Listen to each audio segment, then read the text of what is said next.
नमस्कार विद्यार्थी मित्रांनो, स्वागत आहे तुम्हा सर्वांचं अभ्यास गुरु या चॅनलवर। विद्यार्थी मित्रांनो, या व्हिडिओमध्ये 50 वन लाइनर प्रश्न आपण पाहणार आहोत। असे प्रश्न जे प्रश्न वारंवार पोलीस भरतीमध्ये विचारले गेलेले आहेत। विद्यार्थी मित्रांनो, या ठिकाणी प्रश्न पहिला आहे, अनहॅपी इंडिया या पुस्तकाचे लेखक कोण आहेत? तर लाला लजपत राय। लक्षात ठेवा, अनहॅपी इंडिया या पुस्तकाचे लेखक आहेत लाला लजपत राय। हा प्रश्न 10 वेळापेक्षाही जास्त वेळा पोलीस भरतीमध्ये विचारला गेला आहे। पुढील प्रश्न पहा, सुबोध रत्नाकर हा ग्रंथ कोणी लिहिला? तर सावित्रीबाई फुले यांनी सुबोध रत्नाकर हा ग्रंथ लिहिला। एकूण शतपत्रांची संख्या किती होती? तर 108। लक्षात ठेवा, एकूण शतपत्रांची संख्या 108 होती। मराठी भाषा लेखनासाठी कोणत्या लिपीचा वापर करतात? तर देवनागरी। मराठी भाषा लेखनासाठी देवनागरी लिपीचा वापर करतात। ज्या वर्णांचा उच्चार स्पष्ट करण्यासाठी स्वराचे सहाय्य घ्यावे लागते त्यांना काय म्हणतात? तर व्यंजन असे म्हणतात। विद्यार्थी मित्रांनो, लक्षात ठेवा, ज्या वर्णाचा उच्चार स्पष्ट करण्यासाठी स्वराचे सहाय्य घ्यावे लागते त्यांना काय म्हणतात? व्यंजन असे म्हणतात। दोन्ही प्रश्न पोलीस भरती तलाठी भरतीमध्ये विचारले गेलेले आहेत। पुढील प्रश्न पहा, जागतिक मराठी भाषा दिन कधी साजरा केला जातो? तर 27 फेब्रुवारी। 27 फेब्रुवारी जागतिक मराठी भाषा दिन। महाभारत कोणी लिहिले? तर महर्षी व्यास यांनी महाभारत लिहिले। अर्थशास्त्र या पुस्तकाचे लेखक कोण आहेत? तर कौटिल्य। लक्षात ठेवा, कौटिल्य हे यांचं पुस्तक आहे अर्थशास्त्र। मालगुडी डेज पुस्तक कोणाचे आहे? तर R.K. नारायण यांचं पुस्तक आहे मालगुडी डेज। माझे सत्याचे प्रयोग हे पुस्तक कोणाचे आहे? तर मोहनदास गांधी। मोहनदास करमचंद गांधी म्हणजेच महात्मा गांधी यांचं पुस्तक आहे माझे सत्याचे प्रयोग। पुढील प्रश्न पहा, छत्रपती शिवाजी महाराजांचा जन्म कुठे झाला? तर शिवनेरी किल्ला। लक्षात ठेवा, शिवनेरी किल्ल्यावर छत्रपती शिवाजी महाराजांचा जन्म झाला। छत्रपती शिवाजी महाराजांची शेवटची लष्करी मोहीम कोणती होती? तर कर्नाटक मोहीम। कोणती मोहीम होती? कर्नाटक मोहीम। छत्रपती शिवाजी महाराजांचा राज्याभिषेक कुठे झाला? तर रायगडावर झाला, रायगड। छत्रपती शिवाजी महाराजांचा राज्याभिषेक कधी झाला? 1674। विद्यार्थी मित्रांनो, 1674 मध्ये छत्रपती शिवाजी महाराजांचा राज्याभिषेक झाला। कोणत्या ठिकाणी? तर रायगड। ओके। पुढचा प्रश्न पहा, राजीव गांधी माहिती तंत्रज्ञान उद्यान कोठे आहे? तर हिंजवडी या ठिकाणी आहे, पुणे जिल्ह्यामध्ये। वैकुंठ मेहता राष्ट्रीय सहकार व्यवस्थापन संस्था कुठे आहे? तर पुणे। लक्षात ठेवा, राजीव गांधी माहिती तंत्रज्ञान उद्यान हिंजवडी पुणे आणि वैकुंठ मेहता राष्ट्रीय सहकार व्यवस्थापन संस्था पुणे या ठिकाणी आहे। आयुका संशोधन संस्था कोठे आहे? पुणे या ठिकाणी आहे। भारतीय ॲग्रो इंडस्ट्रीज फाउंडेशन कोठे आहे? तर उरळी कांचन या ठिकाणी, पुण्यामध्ये। भारतीय agro industries foundation, Urali Kanchan, Pune. पुढचा प्रश्न पहा, दाल सरोवर, उलर सरोवर हे गोड्या पाण्याचे सरोवर कोठे आहे? तर जम्मू काश्मीर। विद्यार्थी मित्रांनो, दाल सरोवर हे गोड्या पाण्याचं सरोवर आहे, उलर सरोवर गोड्या पाण्याचं सरोवर आहे आणि दोन्ही सरोवर जम्मू काश्मीरमध्ये आहे। प्रश्न वारंवार पोलीस भरती तलाठी भरतीमध्ये विचारला गेलेला आहे। लोकटक हे गोड्या पाण्याचे सरोवर कोणत्या राज्यात आहे? तर मणिपूर या राज्यामध्ये लोकटक हे गोड्या पाण्याचे सरोवर आहे। विद्यार्थी मित्रांनो, राज्य लक्षात ठेवा, मणिपूर। पण कोणत्या पाण्याचं आहे? गोड्या पाणी, खारे पाणी? तर लोकटक हे गोड्या पाण्याचं सरोवर आहे। पुढील प्रश्न पहा, कोल्लेरू हे गोड्या पाण्याचे सरोवर कोणत्या राज्यात आहे? तर आंध्र प्रदेश राज्यामध्ये कोल्लेरू हे गोड्या पाण्याचं सरोवर आहे। भीमताल हे गोड्या पाण्याचे सरोवर कोणत्या राज्यात आहे? तर उत्तराखंड। उत्तराखंड राज्यामध्ये भीमताल हे गोड्या पाण्याचे सरोवर आहे। सविनय कायदेभंग आंदोलन कोणत्या वर्षी झाले? तर 1930। 1930 सविनय कायदेभंग आंदोलन। भारत छोडो आंदोलन कोणत्या वर्षी झाले? तर 1942. विद्यार्थी मित्रांनो, दोन्ही प्रश्न महत्त्वपूर्ण आहे. सविनय कायदेभंग आंदोलन 1930 आणि भारत छोडो आंदोलन 1942. पुढील प्रश्न पहा. जागतिक पर्यावरण दिन कधी असतो? तर 5 जून जागतिक पर्यावरण दिन.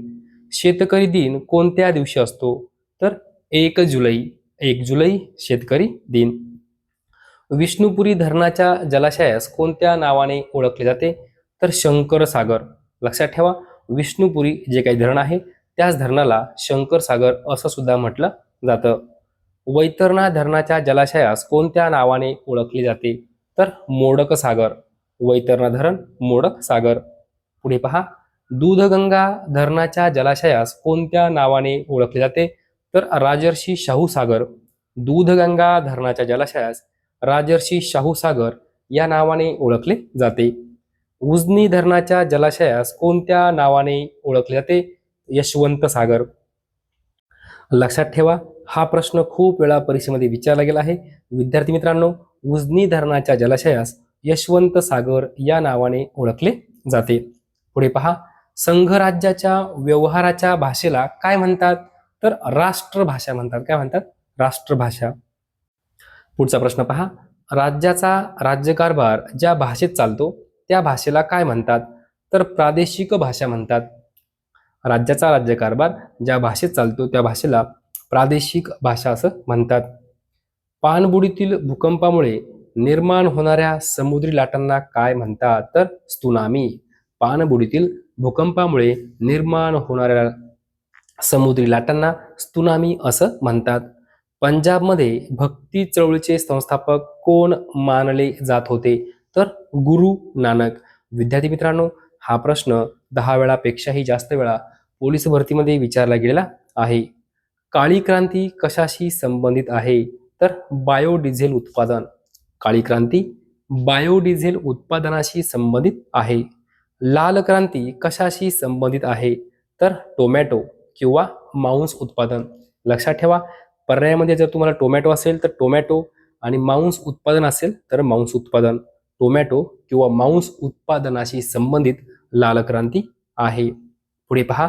तपकिरी क्रांती कशाशी संबंधित आहे? तर खत उत्पादन. तपकिरी क्रांती खत उत्पादन. पिवळी क्रांती कशाशी संबंधित आहे? तर तेलबिया उत्पादन. पिवळी क्रांती तेलबिया उत्पादन. 1773 मध्ये कोणता कायदा लागू झाला? तर रेग्युलेटिंग ऍक्ट. विद्यार्थी मित्रांनो, तुम्हाला पर्यायामध्ये तुम्हाला असा प्रश्न विचारला जाईल, रेग्युलेटिंग ऍक्ट कोणत्या वर्षीचा आहे? तुम्हाला पर्याय असणार 1773, 1873, 1973.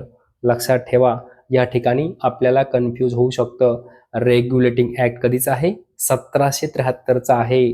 तुम्हाला पहिला पर्याय असणार 1873, तुम्हाला कन्फ्यूज होणार. लक्षात ठेवा, 1773. लक्षात राहत नसेल तर या ठिकाणी डबल 7 आहे. काय? डबल 7. 1773, 1773 असं लक्षात ठेवायचं आहे.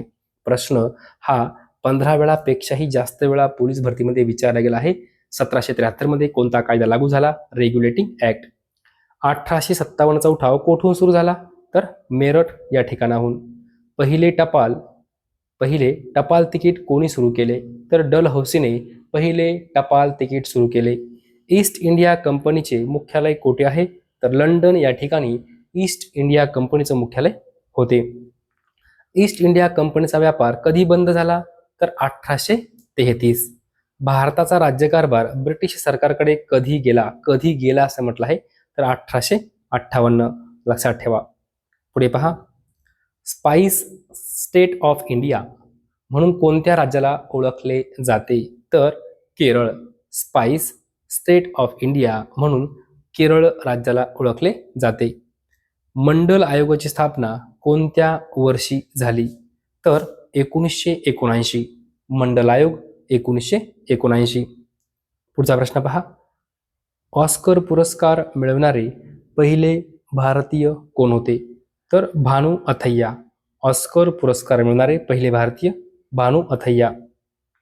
सर्वात जास्त लोकसभा मतदारसंघ असलेले भारताचे राज्य कोणते आहे? तर उत्तर प्रदेश. सर्वात जास्त लोकसभा मतदारसंघ उत्तर प्रदेश. महात्मा ज्योतिबा फुले यांचे निधन कधी झाले? तर 1890. 1890 महात्मा ज्योतिबा फुले यांचं निधन. महात्मा ज्योतिबा फुले यांच्या आईचे नाव काय होते? तर चिमणाबाई. काय नाव होतं? चिमणाबाई. महात्मा ज्योतिबा फुले यांचा जन्म कोणत्या जिल्ह्यात झाला? तर पुणे जिल्ह्यामध्ये महात्मा ज्योतिबा फुले यांचा जन्म झाला. महात्मा ज्योतिबा फुले यांचे मूळ आडनाव काय होते? तर गोऱ्हे. काय आडनाव होतं? गोऱ्हे. महात्मा ज्योतिबा फुले यांचा जन्म कोणत्या वर्षी झाला? तर 1827. विद्यार्थी मित्रांनो, साल लक्षात ठेवा, 1827. त्यांचा कार्यकाळ आपल्याला माहिती पाहिजे. महात्मा ज्योतिबा फुले यांचा कार्यकाळ 1827 ते 1890. 1827ला त्यांचा जन्म झाला आणि 1890ला त्यांचं निधन झालं. ओके. पुढचा प्रश्न पहा. प्रथिने हे कोणत्या वायूचे मुख्य संयुग आहे? तर नायट्रोजन. प्रथिने हे नायट्रोजन वायूचे मुख्य संयुग आहे. विद्यार्थी मित्रांनो, जे काही प्रथिने असतात त्यामध्ये कार्बन, हायड्रोजन, ऑक्सिजन, नायट्रोजन आणि सल्फर यासारखे मूलद्रव्य असतात आणि त्यापासूनच ते प्रथिने बनलेले असतात. कळलं? जी काही प्रथिने असतात ती कार्बन, हायड्रोजन, ऑक्सिजन, नायट्रोजन आणि सल्फर यासारख्या मूलद्रव्यांपासून बनलेली असतात आणि त्यामध्ये नायट्रोजन हा सर्वात महत्त्वाचा घटक आहे. ओके. या सर्वांमध्ये नायट्रोजन हा काय महत्त्वाचा घटक आहे. म्हणून या ठिकाणी प्रश्न काय होता? प्रथिने हे कोणत्या वायूचे मुख्य संयुग आहे? नायट्रोजन. बाकीचे पण आहे, पण मुख्य कोणतं आहे? नायट्रोजन. पुढचा प्रश्न पहा. स्फिग्मोमॅनोमीटर नावाच्या उपकरणाने काय मोजले जाते? तर रक्तदाब. 1902 मध्ये कार्ल लँडस्टायनरने काय शोधले? तर रक्तगट. विद्यार्थी मित्रांनो, कार्ल लँडस्टायनर यांनी 1902 मध्ये रक्तगटाचा शोध लावला. पुढे पहा. शरीरात कोणत्या कमतरतेमुळे ग्वायटर नावाचा आजार होतो? तर आयोडीनची कमतरता. आयोडीनच्या कमतरतेमुळे ग्वायटर नावाचा आजार होतो. मानवी हृदय साधारणपणे प्रति मिनिट किती वेळा धडधडते? प्रति मिनिट तर 72 वेळा. लक्षात ठेवा, 72 वेळा. तेलंगणा राज्याची निर्मिती कधी झाली? तर 2 जून 2014. तेलंगणा राज्याची निर्मिती 2 जून 2014. पालघर जिल्ह्याची निर्मिती कधी झाली? तर 1 ऑगस्ट 2014. 1 ऑगस्ट 2014. विद्यार्थी मित्रांनो, वर्ष एकच आहे. तेलंगणा राज्य आणि पालघर जिल्हा. वर्ष काय आहे? 2014. ओके. फक्त तारखा लक्षात ठेवा. 2 जून तेलंगणा आणि 1 ऑगस्ट पालघर. पुढचा प्रश्न पहा. महाराष्ट्र पोलीस दलाची स्थापना कधी झाली? तर 2 जानेवारी 1961. 2 जानेवारी 1961 महाराष्ट्र पोलीस दलाची स्थापना. भारतरत्न पुरस्काराची सुरुवात कधी झाली? तर 2 जानेवारी 1954. 2 जानेवारी 1954 भारतरत्न पुरस्काराची सुरुवात. माय एक्सपेरिमेंट्स विथ ट्रूथ या पुस्तकाचे लेखक कोण आहेत? तर महात्मा गांधी. लक्षात ठेवा, हा प्रश्न वारंवार परीक्षेमध्ये विचारला गेला आहे. My experiments with truth. Hind Swaraj या पुस्तकाचे लेखक कोण आहेत? तर महात्मा गांधी. हिंद स्वराज हे पुस्तक कोणाचं आहे? महात्मा गांधी. विद्यार्थी मित्रांनो, अशा प्रकारे जवळजवळ 50 प्रश्न या व्हिडिओमध्ये आपण पाहिलेले आहेत. सर्व प्रश्न पोलीस भरतीमध्ये विचारले गेले आहेत, तलाठी भरतीमध्ये विचारले गेले आहेत. जर तुम्हाला हा व्हिडिओ आवडला असेल तर नक्की लाईक करा, शेअर करा, सबस्क्राईब करा. धन्यवाद.